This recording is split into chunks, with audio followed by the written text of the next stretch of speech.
Pharma সেক্টরের একটা অন্যতম কোম্পানি যার নাম হচ্ছে আরতি ফার্মা ল্যাবস লিমিটেড। আরতি ফার্মা ল্যাবসের হচ্ছে আমরা ফান্ডামেন্টালসটাকে নিয়ে অ্যানালিসিস করব, দেখব যে কোম্পানিটা ফান্ডামেন্টালি কতটা সাউন্ড রয়েছে। তো কোম্পানিটা এখন ট্রেড করছে 734 টাকায় এখন ট্রেড করছে। আমরা যদি চলে যাই কোম্পানিটার মার্কেট ক্যাপিটালাইজ কত রয়েছে, অ্যাপ্রক্স বলতে পারেন 6,600 কোটি টাকার মার্কেট ক্যাপিটালাইজ। অর্থাৎ এই কোম্পানিটাকে আমরা মিড ক্যাপ টাইপের কোম্পানি হিসাবে কনসিডার করতেই পারি। তো কোম্পানিটা কিন্তু আর্থিক গ্রুপের কিন্তু একটা কোম্পানি, এটুকুনি কিন্তু মাথায় রাখবেন। এবং আমরা যদি চলে যাই কোম্পানিটার হচ্ছে ROC return on capital employed কত আছে 16.6%, আর ওই রিটার্ন অন ইকুইটি আছে 13.1%। তাহলে ROC আর ROE হচ্ছে ডিসেন্ট রয়েছে। তো কোম্পানির পারফরমেন্সের ওপরে কিন্তু ডিপেন্ড করে ROC আর ROE, এটুকুনি মাথায় রাখবেন। আগামী দিনে যদি কোম্পানি আরও ভালো পারফরমেন্স করে, আরও গ্রোথ দেখাতে শুরু করে, তাহলে ROC আর ROE হচ্ছে আরও ইমপ্রুভ করবে। তো কোম্পানিটার আমরা যদি পিয়ার সেগমেন্টে যাই, তো ফার্মা সেক্টরের একটা অন্যতম কোম্পানি, এবং এইটুখানি মাথায় রাখবেন অ্যাজ পার মার্কেট ক্যাপিটালাইজ অনুযায়ী কিন্তু 8 পজিশনে কিন্তু র্যাঙ্ক হচ্ছে আরতি ফার্মা ল্যাবস। তো আরতি ফার্মা ল্যাবস হচ্ছে আরতি ইন্ডাস্ট্রিজ থেকে ডিমার্জ হয়ে কিন্তু আলাদা হয়ে আরতি ফার্মা ল্যাবস হয়েছে, এটুখানি মাথায় রাখবেন। তো কোম্পানিটার আমরা যদি প্রফিট অ্যান্ড লস সেগমেন্টে যাই, তো প্রফিট অ্যান্ড লসে চলে আসলাম, আমরা ডিরেক্টলি চলে যাব কোম্পানিটার হচ্ছে নেট প্রফিটে। দেখব যে নেট প্রফিটের মার্জিন কীরকম রয়েছে। তো চলে আসলাম নেট প্রফিটে। তো নেট প্রফিট হচ্ছে অ্যাপ্রক্স বলতে পারেন 250 কোটির রেঞ্জে হচ্ছে নেট প্রফিট রয়েছে। তো আমরা এইবারে চলে যাব কোম্পানিটার হচ্ছে ব্যালেন্স শিটে। তো চলে আসলাম ব্যালেন্স শিটে। তো ব্যালেন্স শিট পার্টের আমরা ডিরেক্টলি চলে যাব কোম্পানিটার হচ্ছে রিজার্ভ অ্যান্ড সারপ্লাসে। তো চলে আসলাম রিজার্ভ অ্যান্ড সারপ্লাসে। 1811 কোটির রেঞ্জে হচ্ছে রিজার্ভ অ্যান্ড সারপ্লাস রয়েছে। তো রিজার্ভ অ্যান্ড সারপ্লাসের পরে আমরা চলে যাচ্ছি কোম্পানিটার হচ্ছে বরিং পার্টে।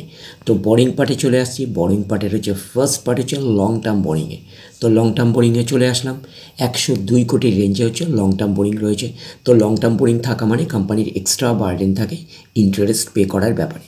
আর শর্ট টার্ম বোরিং কত রয়েছে, শর্ট টার্ম বোরিং রয়েছে 266 কোটি রেঞ্জে। তো শর্ট টার্ম বোরিং হচ্ছে ফ্ল্যাকচুয়েটিং ম্যানারে থাকে, প্রতি বছর আপস অ্যান্ড ডাউন্স করে। তো আমরা শর্ট টার্ম বোরিংয়ের থেকে বেশি যেটা গুরুত্ব দিই সেটা লং টার্ম বোরিংকে। তো লং টার্ম বোরিং হচ্ছে 102 কোটির রেঞ্জে আমরা বলতেই পারি। এইবারে আমরা চলে যাব কোম্পানিটার হচ্ছে ক্যাশ অ্যান্ড ক্যাশ ইকুইভ্যালেন্টে। দেখবো যে ক্যাশ অ্যান্ড ক্যাশ ইকুইভ্যালেন্টের অবস্থান কীরকম রয়েছে। তো চলে আসলাম ক্যাশ অ্যান্ড ক্যাশ ইকুইভ্যালেন্টে। তো ক্যাশ অ্যান্ড ক্যাশ ইকুইভ্যালেন্ট রয়েছে 41 কোটির রেঞ্জে ক্যাশ অ্যান্ড ক্যাশ ইকুইভ্যালেন্ট রয়েছে। তো কোম্পানিটা মিড ক্যাপ টাইপের কোম্পানি।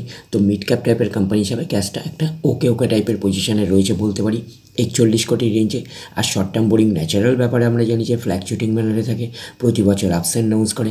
তো শর্ট টার্ম বোরিং হচ্ছে 266 কোটির রেঞ্জে, আর লং টার্ম বোরিং 102 কোটির রেঞ্জে আমরা বলতেই পারি যে লং টার্ম বোরিং। আর কোম্পানিটার রিজার্ভ মোটামুটি ভালোই রয়েছে, এটুকুনি বলতে পারি 1811 কোটির রেঞ্জে রিজার্ভ অ্যান্ড সারপ্লাস রয়েছে। তো সেই হিসাবে ব্যালেন্স শিটটাকে আমরা ঠিকঠাক ব্যালেন্স শিট হিসাবে কিন্তু কনসিডার করতেই পারি, যেহেতু কোম্পানিটা একটা মিড ক্যাপ টাইপের কোম্পানি। এইবারে আমরা চলে যাব কোম্পানিটার হচ্ছে শেয়ার হোল্ডিং প্যাটার্নে। তো চলে আসলাম শেয়ার হোল্ডিং প্যাটার্নে, দেখব কার কী অবস্থান রয়েছে।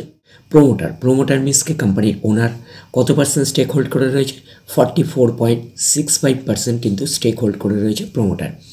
FIS ফরেন ইনস্টিটিউশনাল ইনভেস্টার রয়েছে 8.64%, আর হচ্ছে DIS ডোমেস্টিক ইনস্টিটিউশনাল রয়েছে 10.36%, আরও গভর্নমেন্ট হচ্ছে না থাকার মতন 0.01%, আর পাবলিক রয়েছে 36.33%। তাহলে এইটুকুনি বলতে পারি যে মিড ক্যাপ টাইপের কোম্পানি হিসাবে কিন্তু শেয়ার হোল্ডিং প্যাটার্নটা কিন্তু ঠিকঠাকই রয়েছে, আমরা এইটুকুনি বলতে পারি। প্রত্যেকেরই কিন্তু কম বেশি ইনভলভমেন্ট রয়েছে, আমরা এইটুকুনি বলতেই পারি। তো কোম্পানিটার নাম হচ্ছে আরতি ফার্মা ল্যাবস। কোম্পানিটা একটা মিড ক্যাপ টাইপের কোম্পানি, ফার্মা সেক্টরের একটা অন্যতম কোম্পানি।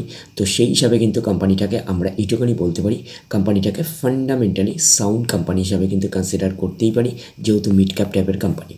তো মিড ক্যাপ টাইপের কোম্পানি হিসাবে কোম্পানিটাকে ফান্ডামেন্টালি সাউন্ড কোম্পানি হিসাবে কনসিডার করতেই পারি। তো এইটুকুনি আমরা বলতে পারি যে ডিরেক্টলি গিয়ে জম করে বাই করবেন না, ফার্দার স্টাডি করবেন। আফটার দ্যাট হচ্ছে আপনারা ডিসাইড করবেন এই স্টকটা বাই করবেন কি করবেন না। তাহলে এই অবধি, নেক্সট ভিডিওতে আবার আপনাদের সাথে আমার দেখা হচ্ছে। ধন্যবাদ।